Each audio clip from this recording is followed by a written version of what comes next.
I mentioned to you a while ago about my little bout with cancer. Well, a lot of people don't know how that came about, but I was having a little bit of a problem. I could lean back and I'd feel this little tickle. I'd start coughing. Well, I'd had an upper respiratory infection several months before. I thought I was getting another. So I go down, my wife says, why don't you go to the immediate care center and let them check you out and get you some antibiotics. Okay, well, I go, tell them what my problem is. I said, well, let me get the nurse out here. Nurse comes out. I tell the nurse what the symptoms are. And the first thing out of her mouth is, well, why don't you go to the emergency room? I said, emergency room for a cough? I said, can't you just give me some antibiotics? I said, I'm pretty sure it's probably another upper respiratory infection. And she said, well, they can check you out better than we can here. Why don't you go? Okay, needless to say, I was mad. I was fixing to go to a different immediate care center because I figured I could get something there. I jumped in my truck, I was headed to the house. And all of a sudden, I heard two words out loud. And those two words were turn around. Ugh.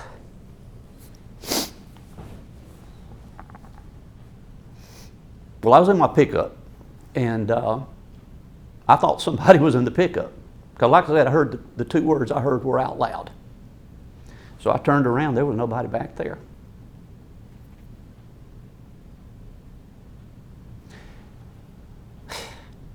Needless to say, I turned around and I went back to the emergency room. Anyway, to make a long story short, they found the tumor in my lung. Well, they couldn't tell me what it was. I needed to do a biopsy. When I went to the doctor to let them do a biopsy, they couldn't do it because of where it was located, because it was right next to my aorta. And so we decided that the only thing that we could do is take it out. So put me in touch with a surgeon. Went to the surgeon on Tuesday, and he told me what we would do, and he said, well, when do you want to do it? And I said, well, what are you doing this afternoon? And he said, what about Thursday? I said, well, what about tomorrow? He said, do you think you can be ready? I said, I'm ready now.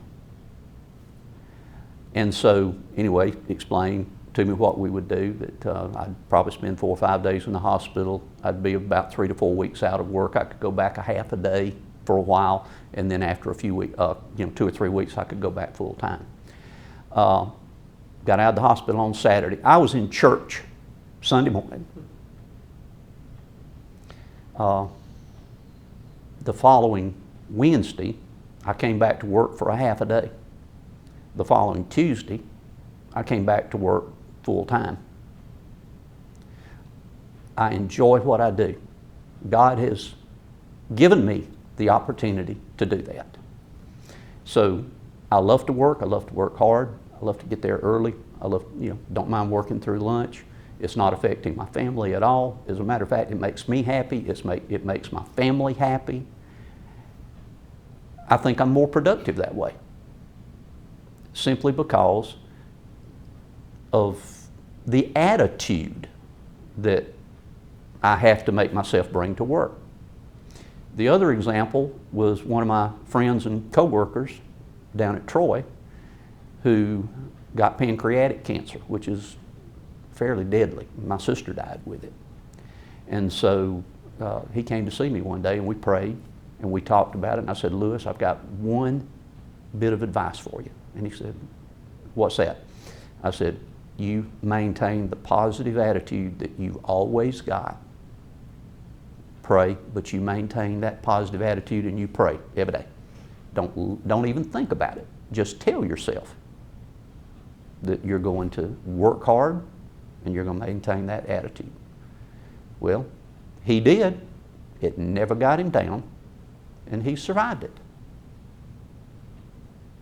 So that's, if there's anything inspirational, God can do anything, and it's up to you to take that and translate that into your good works that you can do for this department.